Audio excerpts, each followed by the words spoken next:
Hello, my friends. Today we are going to be doing an accent wall. So if you have a plain wall in your room and you have $100 to spare, I highly recommend doing this wainscoting with me because it is going to absolutely transform your space. Now, if wainscoting is something that you have been interested in doing, but it just seemed way too stressful and hard for you to actually do, I am right there with you, and that's exactly why I made this video and why I think it's probably the easiest wainscoting video you will find here on YouTube, because it's not going to require you to glue down your panels, it's not going to require you to paint them, use a nail gun, and it's also not going to require you to cut at a hard 45-degree angle to connect your edges.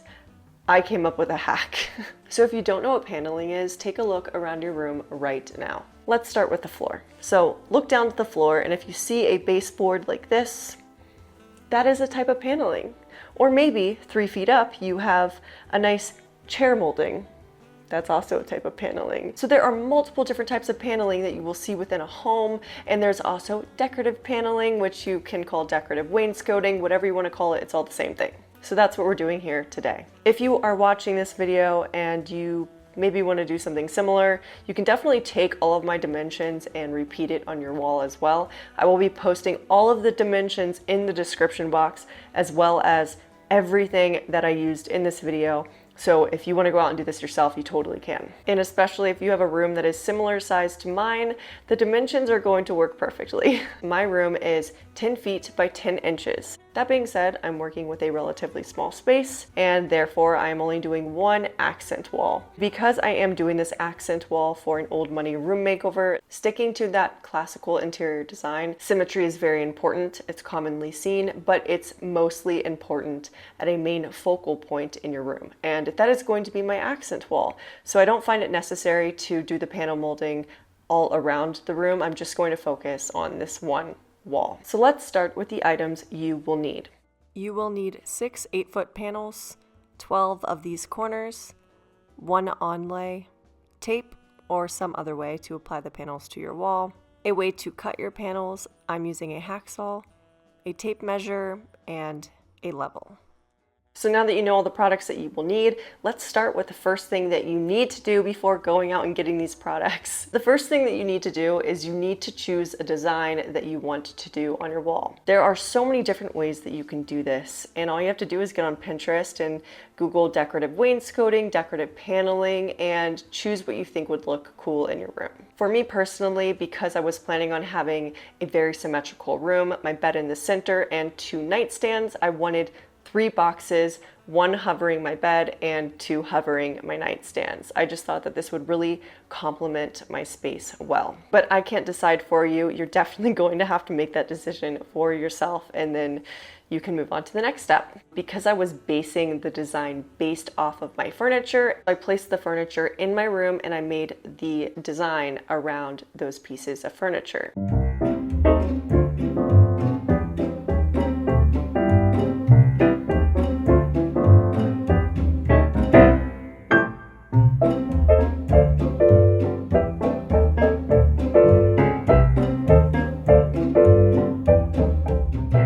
Once you have your furniture laid out and you know what design you're going for, it's time to decipher how many panels you will need to buy from the store and go to the store and get them. The reason it's important to have your design in mind before going to the store is because there are hundreds of panel designs to choose from, and it can be quite overwhelming. The first thing you'll want to do is find the white panels, find a design that you like, then you can look for the size you are wanting, because normally they carry different sizes in each design. And I looked at panels such as these that laid flush to the wall on each side. It's also extremely important to lay down your panels on the ground to make sure that the wood is not warped in any way. You can go to any hardware store to get this. You can even order it online if you want to, but I recommend going into a store in person so you can see all the different options and choose what's best for you. I purchased an 1.5-inch chair molding, and as you can tell, it goes flush to the wall on each side. And I chose that on purpose. I just liked that it laid flush on each side instead of having a harsh edge. But that's also an option, and it is a little cheaper. Now for a panel of 8 feet, it is $9.58. But you can go as large as 12 feet, and I think it's a little bit cheaper, but good luck fitting that in your car. So in total, I purchased 6 panels for 3 picture frame boxes. And because I'm not going to be cutting at a 45-degree angle, even using a miter box, I purchased these corners. This is seriously the easiest hack. So I got these from the same hardware store for $2. They were on sale. They were $3.12 a piece. I had to purchase 12 of them for each corner of my picture frames. And instead of having to cut it at a 45-degree angle, I no longer have to. All I will have to do is connect the paneling straight to this piece. And this solves literally the most stressful part of wainscoting. Now that you have your panels, it's time to head back to your room and do some measuring. This process is going to look different for everyone depending on where your furniture is and where you're putting your paneling exactly. But as I mentioned before, because I was basing it off of my furniture being placed in the room, I had to make sure that it was symmetrical over my bedside tables before I got to my bed. I'm using my furniture pieces as reference, and I want the wainscoting to be symmetrically placed behind it. So it's super easy because I just have to measure and make sure that the box is right behind my lamp. So it looks like it's 23.5 inches. So I knew that my panel molding would go there, and I needed to cut 23.5 inches in order for it to be almost around the same size of my bedside table. And because it was going to be symmetrical, I had to cut 4 of those pieces, 2 for the bottom and 2 for the top. But now for the sides. So I wanted to make my paneling go higher up towards the ceiling because it makes your room look a little bit larger. But I also wanted my paneling to sit at a very specific height. So I really just chose what I thought looked best. It ended up measuring around 7 inches at the top and 5 on the side, so it looked very symmetrical once it was done. Once I measured out how far I wanted the side panels to go up towards the ceiling, it ended up being 48 inches. So I cut 6 panels at 48 inches. And for the center panel, because it was an entirely different size, I chose my own measurement that I felt was appropriate, and that measured out to be 41.5 inches. Now for my cutting, I used a hacksaw. I wouldn't recommend using this. You can definitely get a handsaw. I think it would have been a lot easier if I did it this way. I got this, I think it was around $200 or $300, maybe it was less. And it comes with a bunch of different blades for wood, metal. It's such a great handy tool for your home because look how small it is. So this is what I'm going to be using to cut my panel. So a miter box actually allows you to cut at a 45-degree angle if you wanted to go that route. A miter box is strictly for paneling, which is kind of great. I realized watching this back, I wasn't really explaining myself correctly, so I just wanted to say that a miter box allows you to cut at all different angles. And if there is one tool that you should buy if you don't have a tool to cut with, it should be this one. It costs around $11 to $20, and it comes with a hand saw. So here are all of the dimensions that I will be cutting and how many pieces. So I've got 4 pieces of 23.5 inches, 6 pieces of 48 inches, and 2 pieces of 41.5 inches. When cutting anything, especially material like this, it's super important to wear a face mask because those particles are cancerous. So always wear a face mask and always wear eye protection. I also didn't have gloves to wear, so please don't come at me. I know I should have had them on. All I did was set up my pop-up table and hang the panel off the side, mark it, and cut it. I totally forgot to lay something underneath my panels before doing this, so by the time I started cutting the second one, I put a really thick sleeping bag on the ground, so that way when they fell, they were protected and weren't getting dinged up.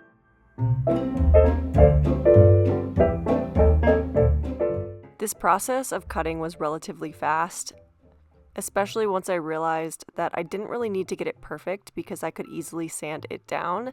But I will say, if I do this again in the future, which I'm definitely going to, I'm just going to purchase a miter box and attempt to do the 45-degree angle, because I would like to do that, but this just seemed like the easiest route for now. Once I was finally done cutting, I had 12 pieces in total, along with 12 of these corners, and it is time to officially add all of those pieces to the wall. But before I could even officially add them, I had to add the tape that I was using. I'm using painter's tape. I added a very generous amount of tape on the backs of my panels, and for a DIY project, I think this worked extremely well. They do not fall, but if you do have a place where you're able to use, glue or maybe something like alien tape or a nail gun, I would personally do that. It's just because I'm not able to damage my walls at my rental that I went this route. And it's also extremely easy. So far, the most stressful part of this process has just been the cutting and making sure that each piece is perfectly even. Now looking back on it, it actually wasn't as bad as I thought, because this is almost like a particle board and it's easily sanded down. So if you do happen to cut it a little too long, you can just sand it down. So now it's just more for the time-consuming things, which is adding the tape. And I'm adding a very large amount of tape just in case. And these pieces don't weigh a lot. I wouldn't say this weighs a pound. It probably weighs like less than half a pound. So it's very light. The tape can handle it. And I just think it's gonna be a really good option for me, especially because I can easily fix it if it's not completely level. If it looks a little off on the wall, I can move it around because it's just taped up. So for my tape, I am rolling them up very, very thin like this. And I'm doing this because I want it to be extremely tight. I don't want the tape to move from side to side like this. And if you do a really thick piece, that's what's going to happen. So that's why I'm making them so small.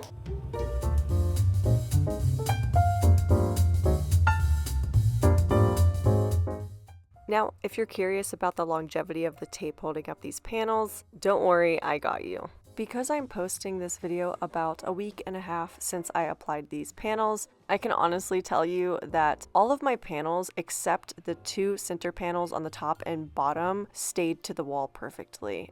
And they happen to be slightly bowed, which is why they kept lifting. But because I didn't have to put holes in my walls to do this project, I still think it was worth it.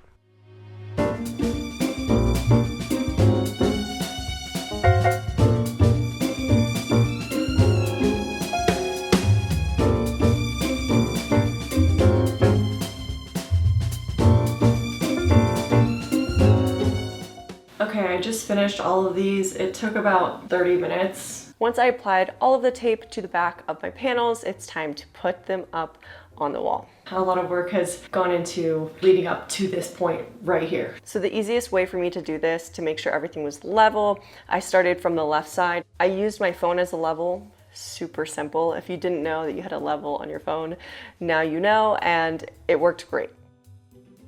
I started with the bottom piece first. I wanted to make sure that I was able to see the paneling right underneath my lampshade, and I don't know, it just seemed like the easiest route.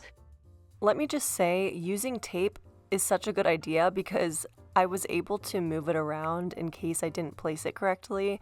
And if I ever do this in the future using a nail gun, I'm going to tape it first and then nail gun it to the wall. It just saved me so many times. I think it looks good. I can't really tell, but it looks straight to me.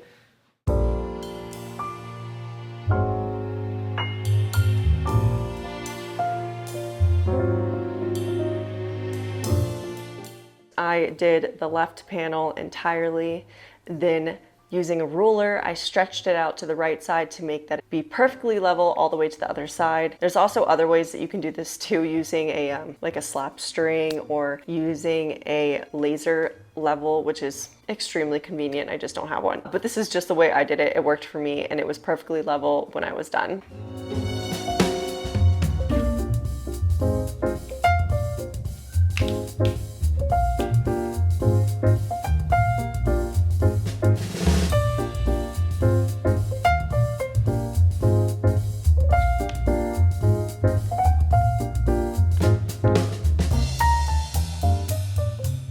So because the dimensions in the middle, the spacing on each side was not going to be the same as the spacing on my other boxes, what I did to get that calculation to know the spacing that would be perfectly symmetrical, I measured out the total space that was left in between those two picture frame panels, which gave me 60 inches. And then I took the total inches of my paneling, which was 46.5 inches.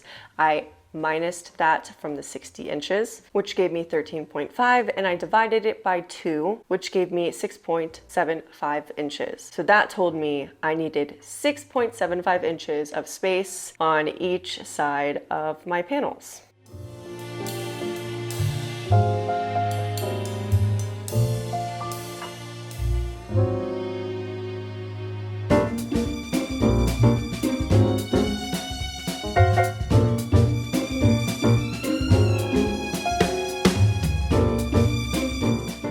One of the main reasons I started with the bottom panel first, and I highly recommend you doing this too, was because the wall to my ceiling was not perfectly straight, and if I would have started from the ceiling down, all of my rectangles would have been uneven.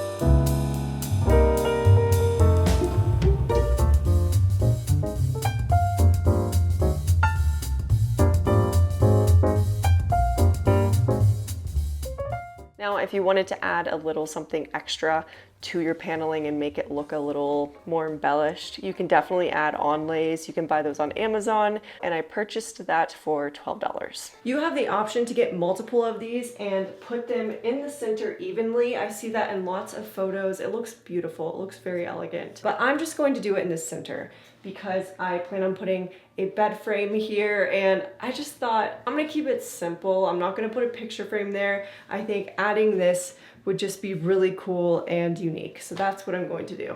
There are many different designs that you can get in these as well on Amazon. I'll link this specific one below. And I think they're so cool because they have many different uses, and you can also paint them. I also applied this the same way, just using tape, but in order to make the tape stick to that embellishment, I had to put alien tape first because for some reason the painter's tape wasn't sticking to that material, but once the alien tape was there, it was able to adhere.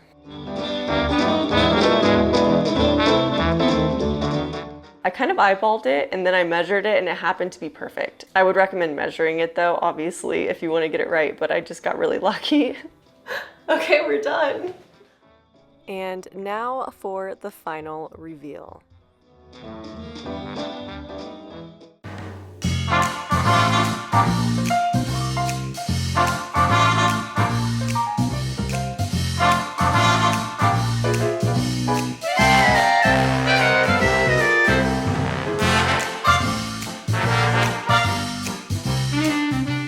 All in all, I ended up spending $103 for this one accent wall. I think my favorite thing about this project though is that you don't have to cut those 45-degree angle corners. It just makes it so much easier, and although I had to buy 12 corners at $2 a piece and I did spend a little more extra money in order to do that, it saved me a lot of stress. Well, that is it. Thanks so much for watching, and hopefully this video was helpful, insightful, and I explained it well. Honestly, I really tried. I feel like I suck at explaining things, but I really tried to do my best. And I hope you give this a try for yourself because it was such a fun project. I just love the way my room looks now. It looks so elegant, and I can't wait for you guys to see the room entirely made over with this accent wall, because you will just see how much of a difference this accent wall really makes once everything comes together, you know? So stay tuned for that video next week. It's going to be an old money room makeover, and if you have any questions or if there was something in this video that I just didn't explain properly and you're confused about,